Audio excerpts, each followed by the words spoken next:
Del latín nova, nueva, se denominó así a las estrellas nuevas que aparecían en el cielo. Aunque estas estrellas ya existían, y lo que se observaba en realidad era un incremento muy brusco en el brillo aparente. En la actualidad se conoce que este fenómeno está asociado a estallidos de una estrella enana blanca, la cual forma parte de un sistema binario y se encuentra recibiendo masa de la estrella compañera. Gracias de corazón por tu visita.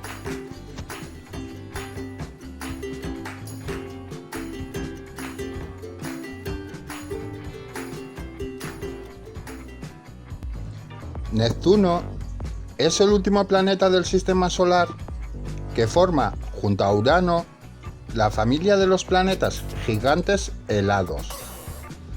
Ambos planetas guardan entre sí numerosas similitudes. Debido a su largo periodo de traslación alrededor del Sol, aún no hemos tenido ocasión de observar Neptuno dos veces en la misma posición de su órbita desde que fue descubierto en 1846.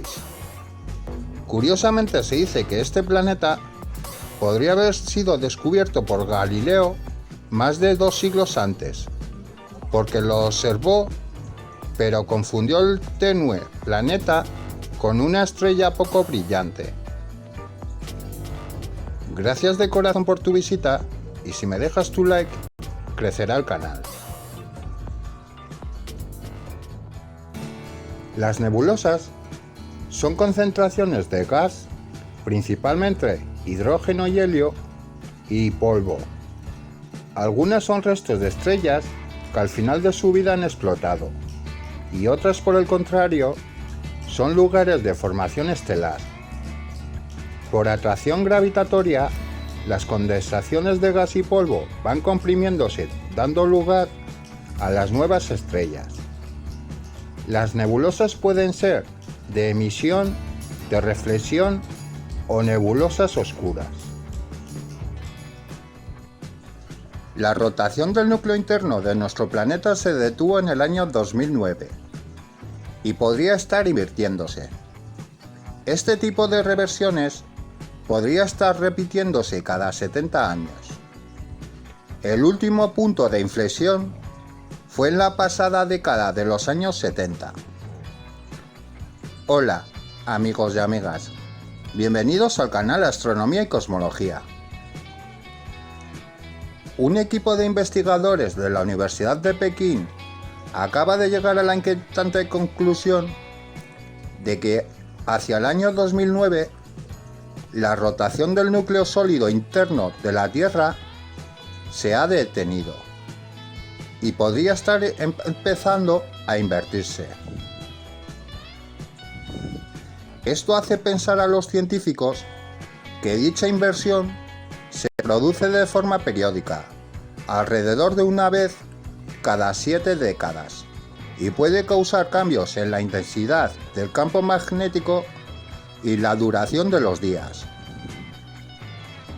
Según Yi Yang y Xiaodong Song, autores de la investigación, el hecho de que estos cambios puedan ocurrir en una escala de tiempo tan reducida sugiere que son habituales en la historia del planeta y que por lo tanto ayudarán a entender mejor cómo lo que sucede en las profundidades de la Tierra, las cuales afectan a su superficie.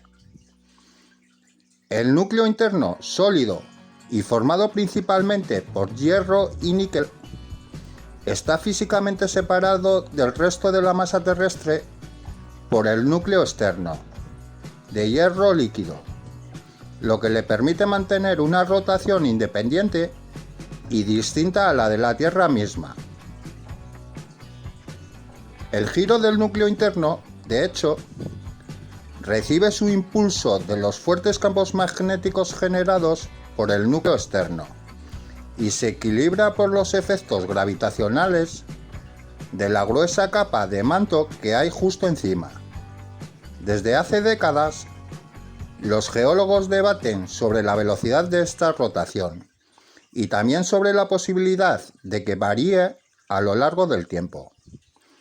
Para llegar a estas conclusiones, Yang y Song estudiaron las diferencias en la forma y el tiempo de viaje de las ondas sísmicas generadas por terremotos, casi idénticos y que desde la década de los 60 han atravesado el centro de la Tierra a lo largo de caminos similares.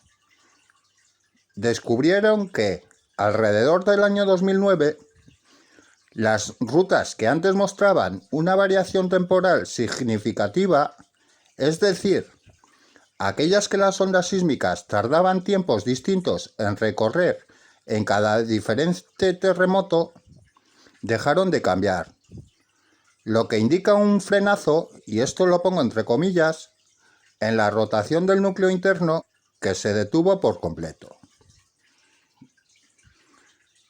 Como siempre, las investigaciones deben continuar para saber exactamente qué sucede. Y por supuesto os recomiendo que antes de creeros cualquier noticia, se informen con distintas fuentes, ya que en muchas he leído cosas cataclísmicas. Pero bueno, así que nada, gracias de corazón por vuestra visita, y si quieren que este canal siga creciendo, dejadme vuestro like y suscribiros.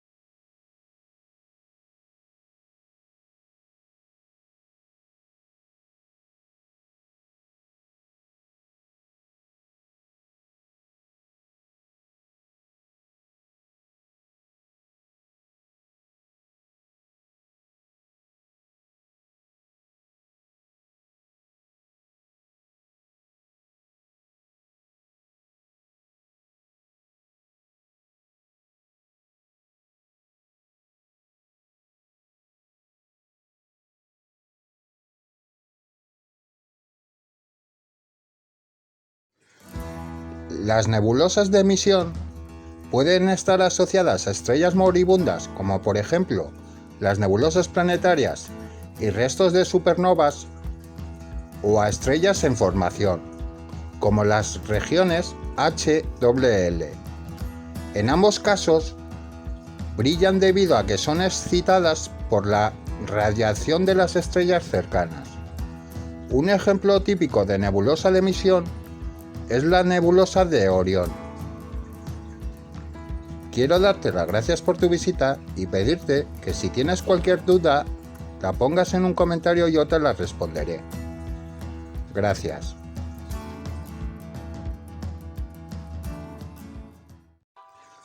Las nebulosas de reflexión, como su propio nombre indica, reflejan la luz de estrellas próximas, y es el caso de la nebulosa que rodea las Pléyades. Gracias. Suscríbete.